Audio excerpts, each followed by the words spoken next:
오늘 이 시간 우리에게 주시는 하나님의 말씀은 신약성경 누가복음 16장 19절에서 31절까지의 말씀입니다. 제가 가진 성경으로는 신약 123면에 있습니다. 제가 읽고 마지막 절은 함께 읽겠습니다. 한 부자가 있어 자색 옷과 고운 베옷을 입고 날마다 호화롭게 즐기더라. 그런데 나사로라 이름하는 한 거지가 헌데투성이로 그의 대문 앞에 버려진 채 그 부자의 상에서 떨어지는 것으로 배불리려 하매 심지어 개들이 와서 그 헌데를 핥더라. 이에 그 거지가 죽어 천사들에게 받들려 아브라함의 품에 들어가고 부자도 죽어 장사되매 그가 음부에서 고통 중에 눈을 들어 멀리 아브라함과 그의 품에 있는 나사로를 보고 불러 이르되 아버지 아브라함이여 나를 긍휼히 여기사 나사로를 보내어 그 손가락 끝에 물을 찍어 내 혀를 서늘하게 하소서. 내가 이 불꽃 가운데서 괴로워하나이다. 아브라함이 이르되 예 너는 살았을 때에 좋은 것을 받았고 나사로는 고난을 받았으니 이것을 기억하라. 이제 그는 여기서 위로를 받고 너는 괴로움을 받느니라. 그뿐 아니라 너희와 우리 사이에 큰 구렁텅이가 놓여 있어 여기서 너에게 건너가고자 하되 갈 수 없고 거기서 우리에게 건너올 수도 없게 하였느니라. 이르되 그러면 아버지여 구하노니 나사로를 내 아버지의 집에 보내소서. 내 형제 5이 있으니 그들에게 증언하게 하여 그들로 이 고통받는 곳에 오지 않게 하소서. 아브라함이 이르되 그들에게 모세와 선지자들이 있으니 그들에게 들을지니라. 이르되 그렇지 아니하니이다. 아버지 아브라함이여 만일 죽은 자에게서 그들에게 가는 자가 있으면 회개하리이다. 함께 읽습니다. 이르되 모세와 선지자들에게 듣지 아니하면 비록 죽은 자 가운데서 살아난 자가 있을지라도 고난을 받지 아니하리라 하였다 하시니라. 아멘. 복되고 거룩한 주일 3부 예배 나오신 여러분 모두에게 하나님의 은혜와 축복이 함께 하시기를 간절히 바랍니다. 우리 앞뒤 잡으시면서 반갑게 인사 나누시겠습니다. 주님의 은혜가 함께 하시기 바랍니다.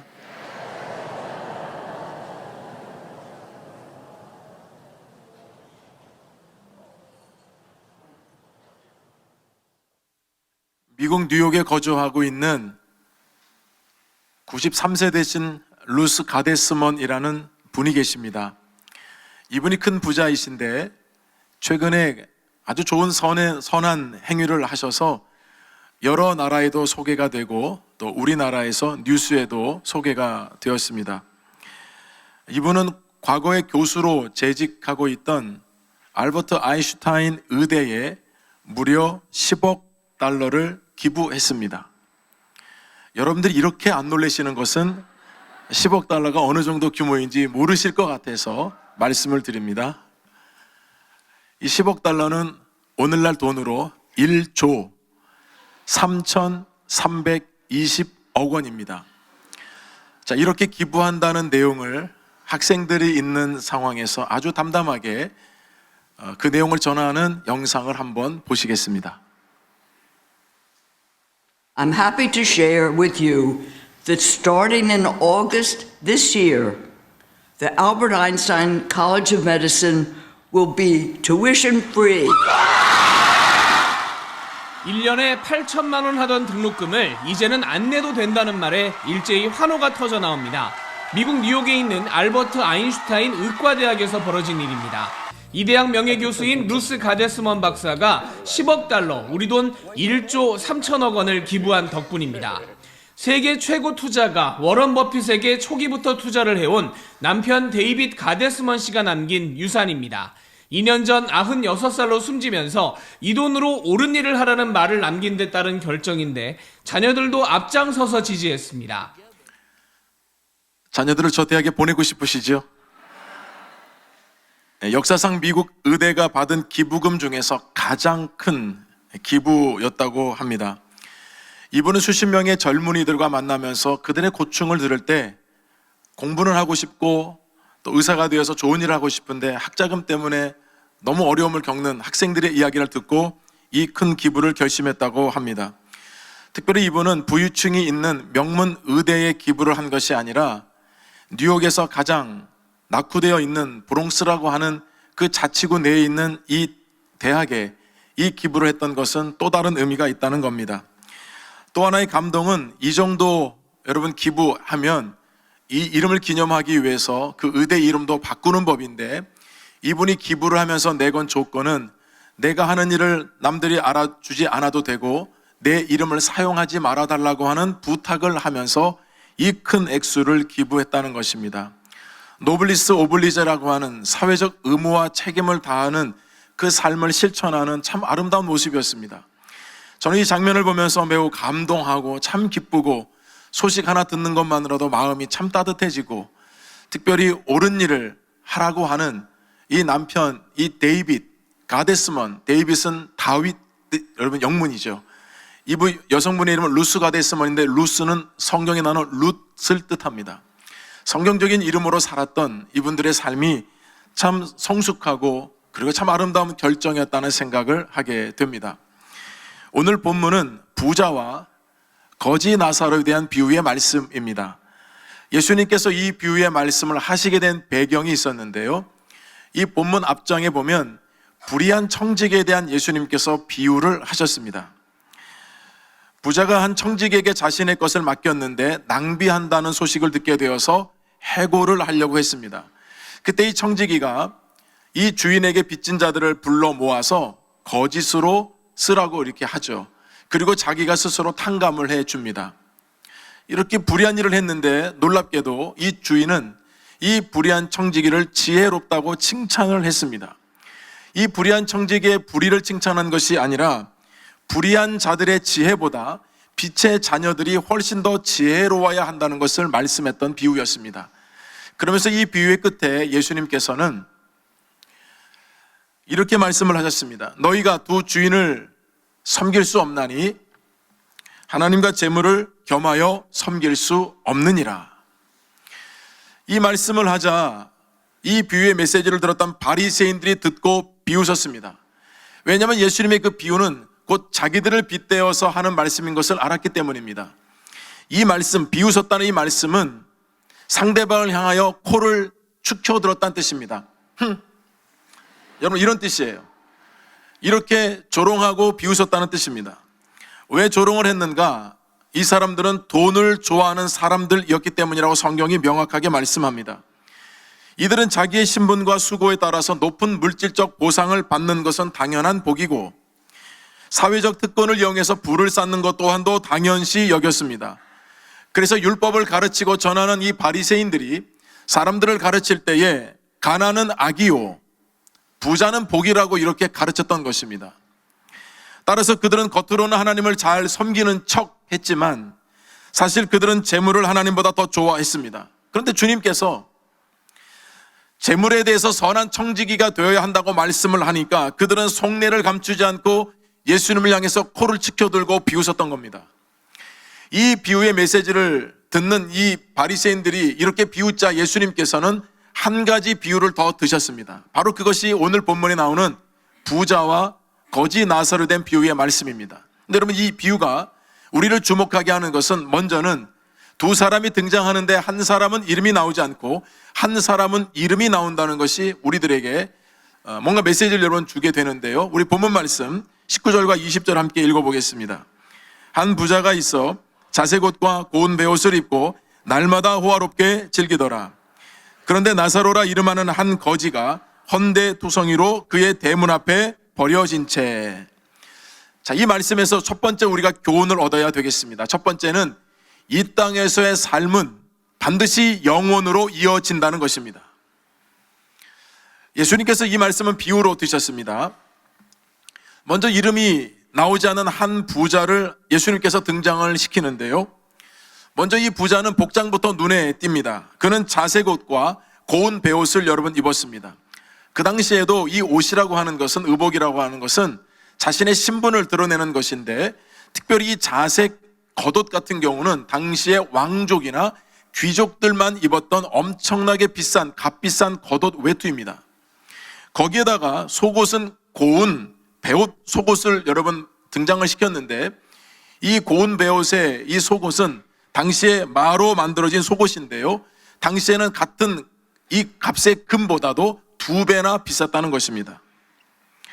부 자체가 죄일 수는 없겠지만, 그래서 여러분 비싼 옷을 입은 것은 그 자체가 문제가 되지 않는다 하더라도 그 다음 그 문장이 우리를 주목하게 합니다. 이 부자가 날마다 호화롭게 즐겼다라고 성경이 말씀합니다.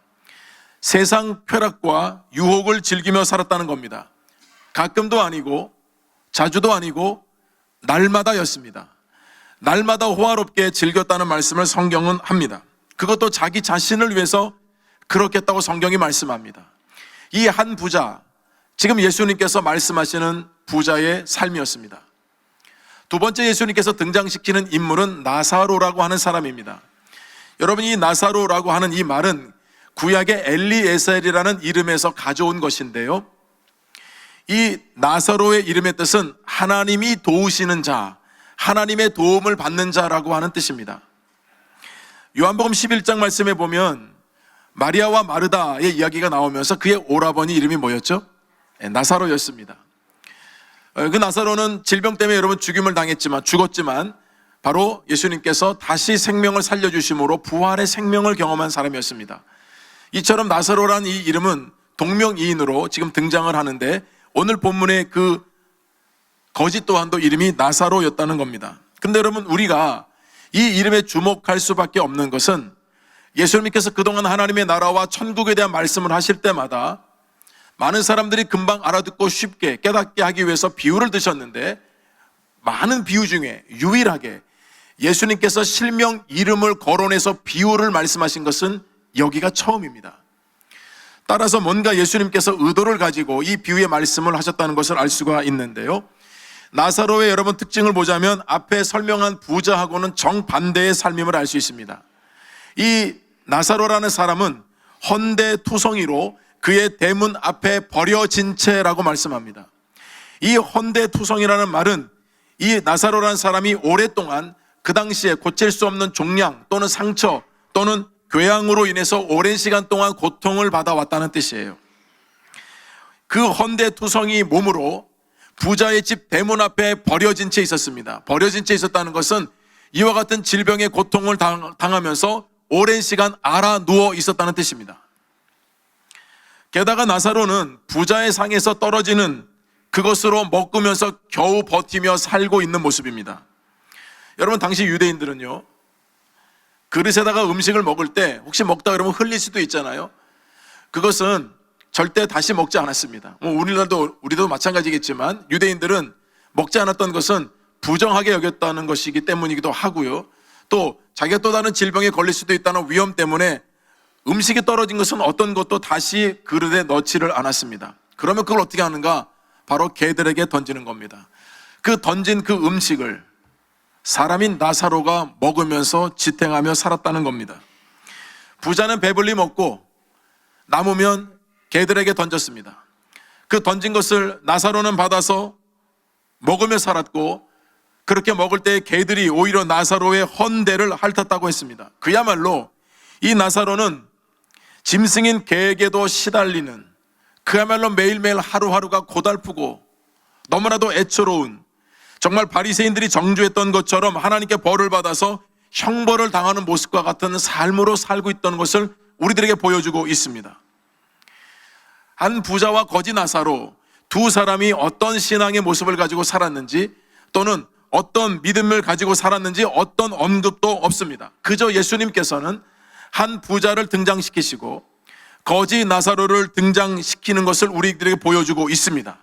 자, 이제 여러분, 내용은 다른 곳으로 흐르게 되죠. 그 거지가 죽었습니다. 자, 22절 말씀을 함께 읽겠습니다. 이에 그 거지가 죽어 천사들에게 받들려 아브라함의 품에 들어가고 부자도 죽어 장사되매. 여러분, 두 사람의 죽음의 차이가 보이십니까? 이 거지 나사로는 죽었는데 그는 천사들에게 받들려서 아브라함의 품에 안겼다고 표현합니다. 그런데 부자는 죽어서 그저 땅에 장사되었다는 말씀으로 끝을 냅니다. 아브라함의 품에 안겼다는 것은 유대인들에게는 천국에 들어갔다는 의미입니다. 나사로가 아브라함 품에 안겼으니 당연히 나사로는 천국에 들어간 것으로 다 이해합니다. 자, 그렇다면 부자도 장사가 되었는데 여러분 어떻게 되었는가? 23절 함께 읽어보겠습니다. 그가 음부에서 고통 중에 눈을 들어 멀리 아브라함과 그의 품에 있는 나사로를 보고, 부자는 음부에서 고통당하는 모습입니다. 음부는 지옥을 뜻합니다. 이 땅에서 부자와 나사로의 삶이 하늘에 올라가서는 완전히 뒤바뀐 인생으로 우리에게 등장하고 있습니다.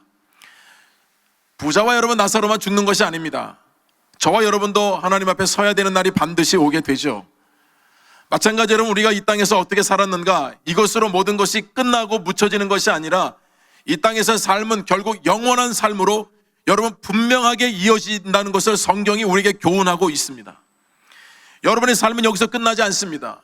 호흡이 멈춰지고 심장이 멈춰진다 해서 여러분 끝나는 삶이 아니라 우리의 이 땅의 모든 삶이 반드시 하늘나라에서 두 모습 중에 한 모습으로 등장하게 되어 있다는 것입니다. 사랑하는 여러분, 따라서 죽음은 끝이 아니라 영원한 삶에서의 새로운 시작이 되는 줄로 믿습니다. 여러분, 이것을 확고한 믿음과 신앙으로 가지십시오. 우리 삶이 여기서 짐승처럼 죽으면 그냥 끝나고 마는, 묻혀지고 마는 인생이 아니라는 것입니다. 우리 모두가 다 오늘 이 땅의 삶이 반드시 영원한 천국의 세계로 이어지고 있다는 것을 기억할 수 있기를 주님의 이름으로 축원합니다. 두 번째 뒤바뀐 인생, 두 번째 교훈은 아무것도 하지 않은 것이 실패라는 것입니다. 우리는 여러분 이 비유의 말씀을 들으면서 질문을 하게 되죠. 부자는 왜 천국에 가지 못하고 지옥에 간 것일까? 여러분, 이 부자는 부자이기 때문에 지옥에 간 것이 아닙니다. 본문에서 여러분 그렇다면 왜 지옥에 가게 됐는지 이유를 좀 찾아볼 수 있겠는데요. 먼저 이 부자는 이 땅에 살 때 하나님께서 그 부자가 되도록 그 부를 하나님께서 허락해 주셨습니다. 그런데 그 부를 가지고 오로지 자신을 치장하는 데 사용하고 자신을 위한 사치와 자신을 위한 향락을 위해서만 사용했다는 것입니다. 이것은 죄입니다. 이 부자는 자신이 물질의 주인인 것처럼 행세를 했습니다. 즉 자신의 삶의 주인이 하나님이 아니라 물질이었고 자기 자신이었습니다. 두 번째, 이 부자는 날마다 호화롭게 즐겼다는 것에서 이유를 찾아볼 수가 있습니다. 가끔도 아니고 자주도 아니고 날마다 이렇게 즐겼다는 것은 무엇을 포함하고 있는가? 날마다 이와 같이 호화롭게 즐겼다면 안식일도 그 안에 포함되어 있다는 것을 뜻하는 거예요. 이 부자는 거룩하게 지켜야 할 안식일의 규례를 지키지 않았고 안식일에도 호화롭게 즐기면서 살았음을 알 수 있습니다. 10계명 중에 네 번째 계명은 안식일을 기억하여 거룩하게 지키라고 하셨습니다. 엿새 동안에는 열심히 일하라고 하나님 말씀하셨어요.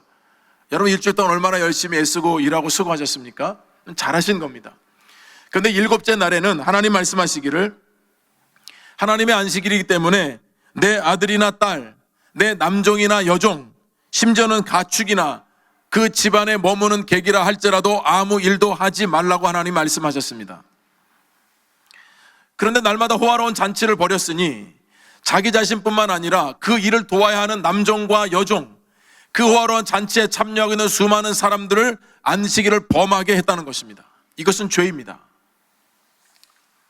세 번째, 여러분 이 부자는 병들고 가난하여 자기 집 대문에 버려진 채 있는 나사로에게 아무 일도 안 했다는, 무관심했다는 것이 여러분 이 이유를 우리가 찾아볼 수 있다는 겁니다.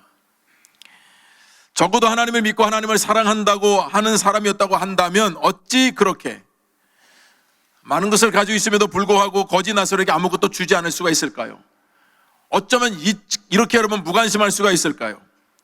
자기가 먹다가 떨어뜨린 그 빵 부스러기를 지금 먹고 겨우 생명을 연장하고 있는 그 나사로를 보면서도 양심의 가책을 느끼거나 긍휼과 자비와 사랑의 마음이 전혀 없었습니다. 아마도 이 부자는 여러분 이렇게 생각했을 수도 있어요. 저 거지 나사로는 하나님께 저주를 받아서 저렇게 살 수밖에 없는 운명으로 태어난 것이고 나는 저 나사로와는 달리 하나님께서 주신 복을 받아서 이렇게 부자로 살 수밖에 없는 운명을 가지고 태어난 것이다. 여러분 만약에 이렇게 생각했다면 그것이 그 부자가 가지고 있는 가장 큰 오판이요, 가장 큰 교만이요, 가장 큰 실수였던 겁니다. 또 하나 이 부자의 오판은 그가 잘못된 것을 믿고 있었다는 겁니다. 그가 여러분 하늘나라에 가서도 아브라함이라고 부르는 것을 보면 자기는 분명히 유대인이고 아브라함의 자손이기 때문에 마땅히 당연히 천국에 들어간다고 생각했던 것입니다. 그러나 여러분 이것 또한도 자기 교만이요, 헛된 생각이요, 헛된 믿음이었던 것입니다. 부자는 하나님께서 허락해 주신 모든 것을 마치 자기가 잘해서 얻은 것처럼 자기 소유물로 생각하고 그것을 주인으로 살았다는 것만으로도 지옥을 피할 길이 없습니다.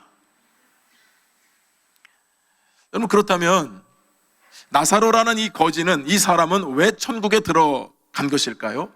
여러분 이것도 궁금하죠? 부자가 부자이기 때문에 지옥에 간 것이 아닌 것처럼 나사로는 가난하기 때문에 천국에 간 것이 아닙니다. 부자와 가난한 거, 여러분 이거는 천국하고 사실은 상관이 없습니다.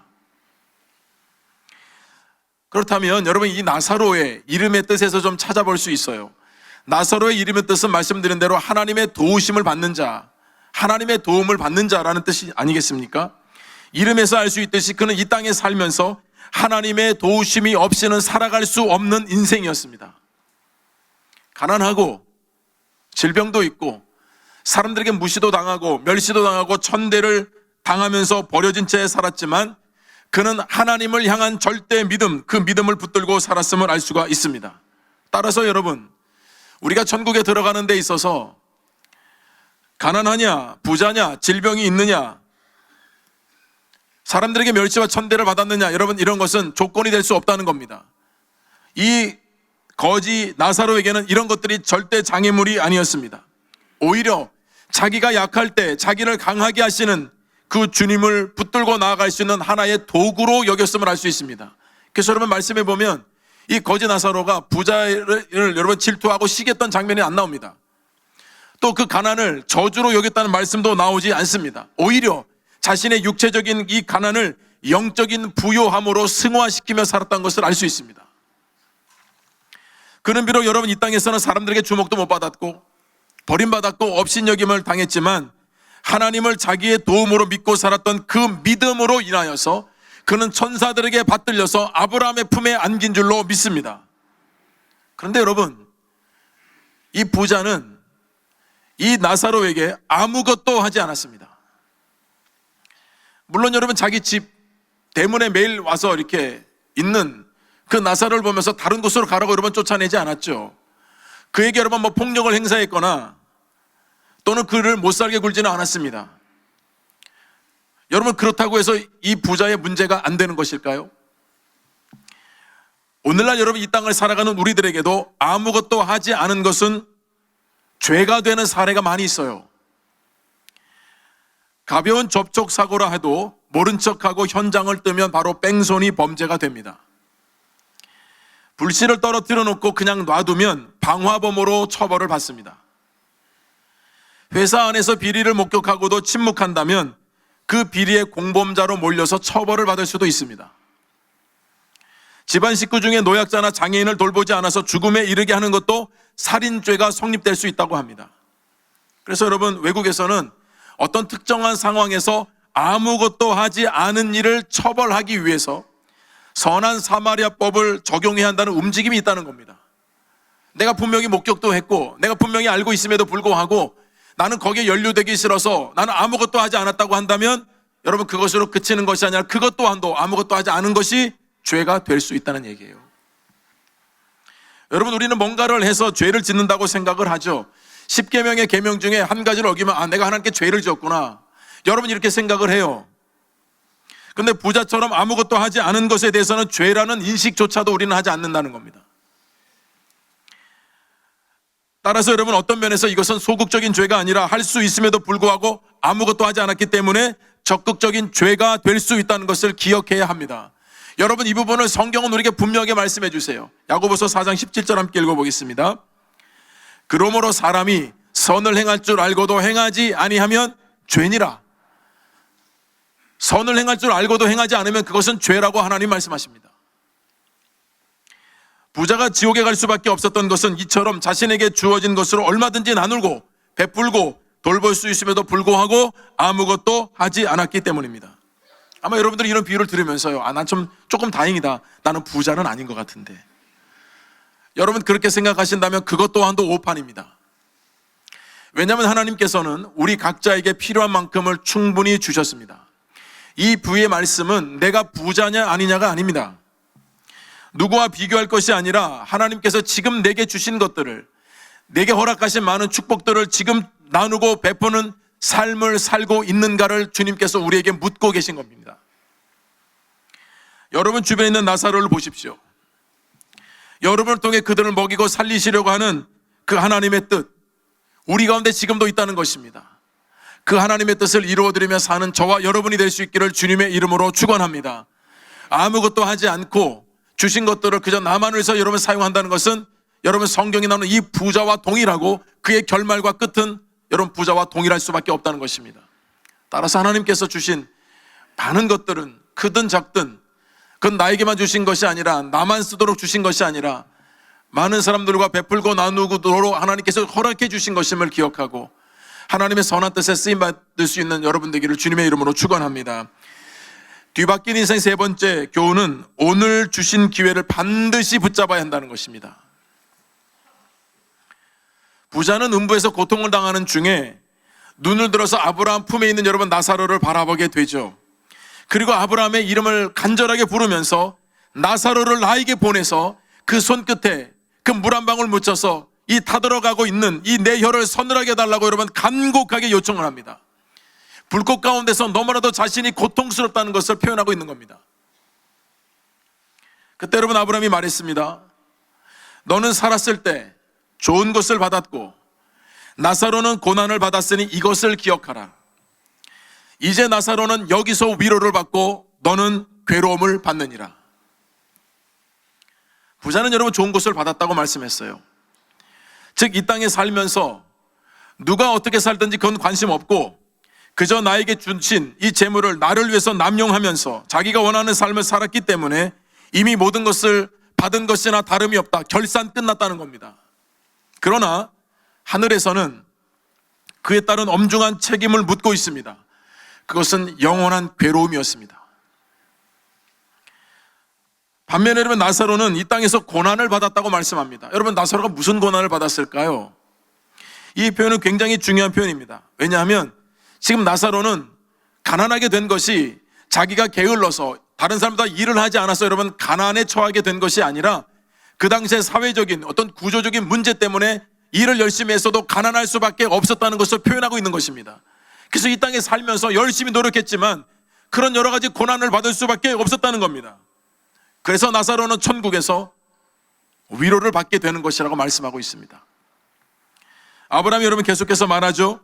너희와 우리 사이에는 큰 구렁텅이가 있어서 우리가 너에게 가고자 해도 이 구렁텅이 때문에 건너갈 수가 없고 네가 이곳에 오고자 하더라도 구렁텅이로 말미암아서 올 수가 없다고 말합니다. 소통이 안 된다는 겁니다. 왔다가 할 수 있는 것이 아니라는 겁니다. 아무리 도와주고 싶어도 도와줄 수가 없다는 뜻이에요. 여러분 그러자 부자가 다시 간곡하게 청원을 하죠. 우리 27절 8절 함께 읽어보겠습니다.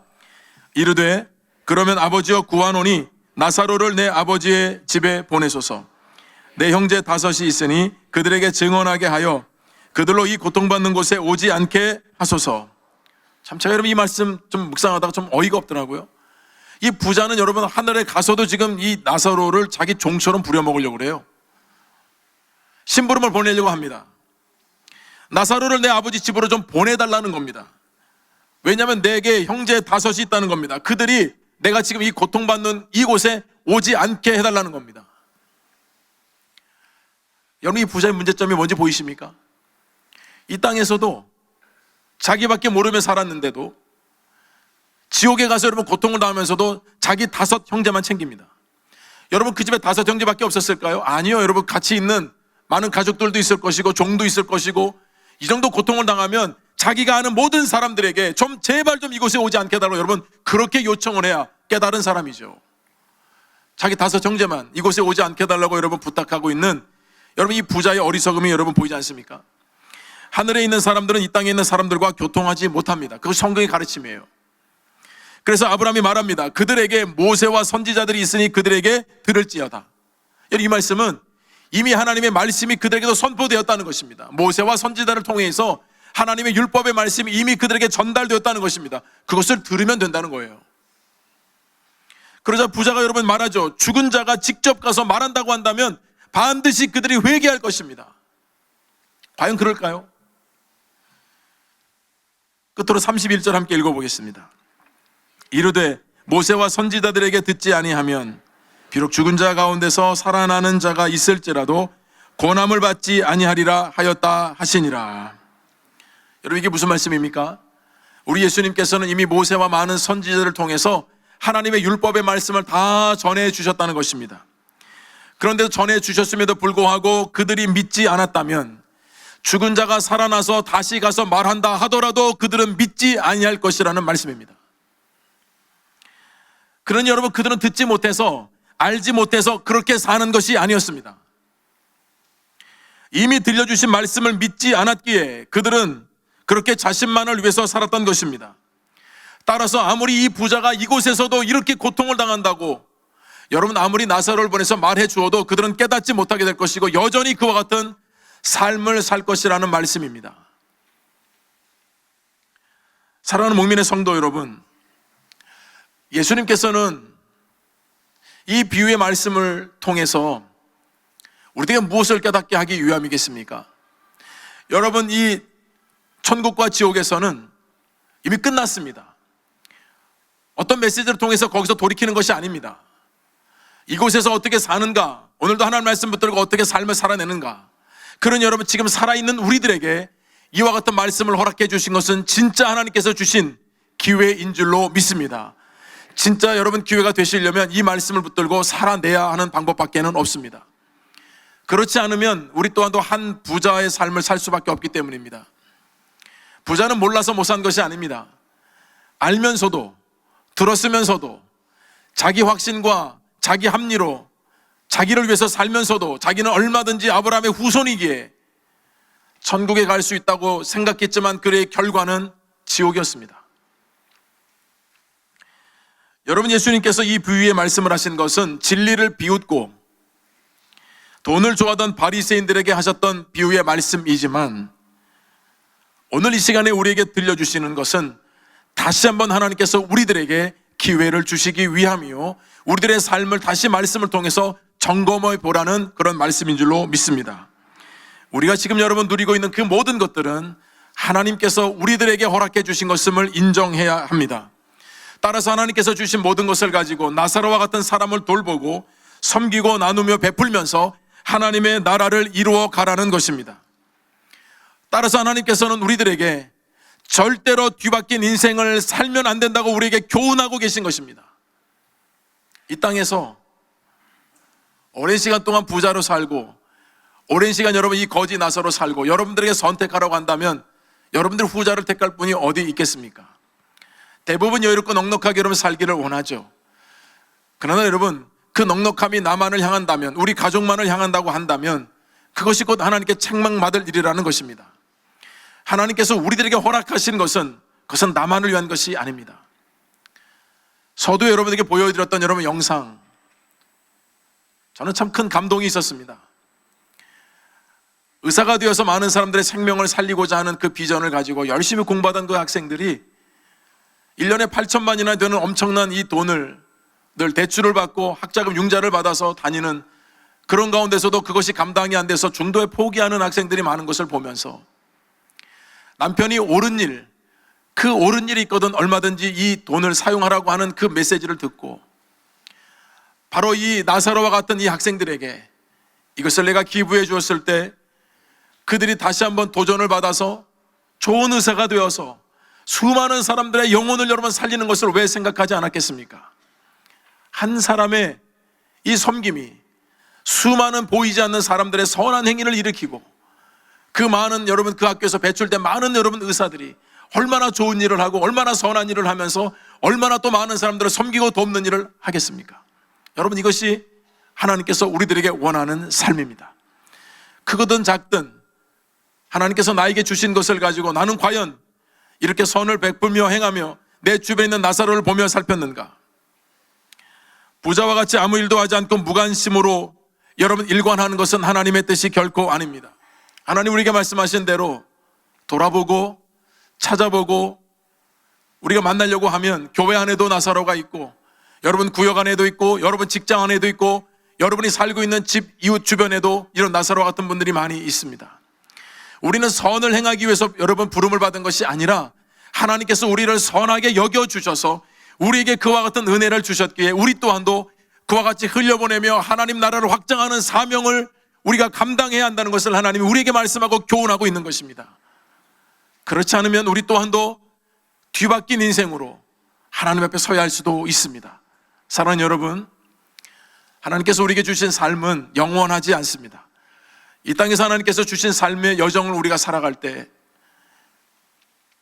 저는 이 두 부부가 이와 같이 옳은 일을 함으로 인하여서 많은 좌절되고 낙심된 사람들의 영혼을 세우고 살리면서 도전을 주고 또 믿음을 주고 우리들에게도 이렇게 참 가슴 따뜻한 이야기로 들리는 것처럼 우리의 작은 행위가, 우리의 작은 섬김이 말씀을 통해서 살아내려고 하는 여러분 그런 믿음의 모습을 통해 하나님은 여전히 하나님 나라를 확장해 갈 것이며 많은 영혼들을 구원할 것이며 또 하나님 나라가 이 땅 가운데 펼쳐져서 여러분들이 뒤바뀐 인생이 아니라 이 땅에서 살아가는 대로 선한 정직의 삶대로 열매 맺고 그대로 상급을 받아서 하나님 나라의 영화로운 믿음의 백성들이 될 수 있기를 주님의 이름으로 축원드립니다. 하나님 아버지 은혜를 감사합니다. 우리 사랑하는 목민의 성도들 이 땅에서 살아가는 동안 하나님께서 허락해 주신 많은 것들을 선한 청지교의 사명으로 살게 해주셔서 뒤바뀐 인생이 아니라 하나님 기뻐하는 인생으로 영원까지 잇따을 수 있도록 인도하여 주옵소서. 예수님의 이름으로 기도드립니다. 아멘.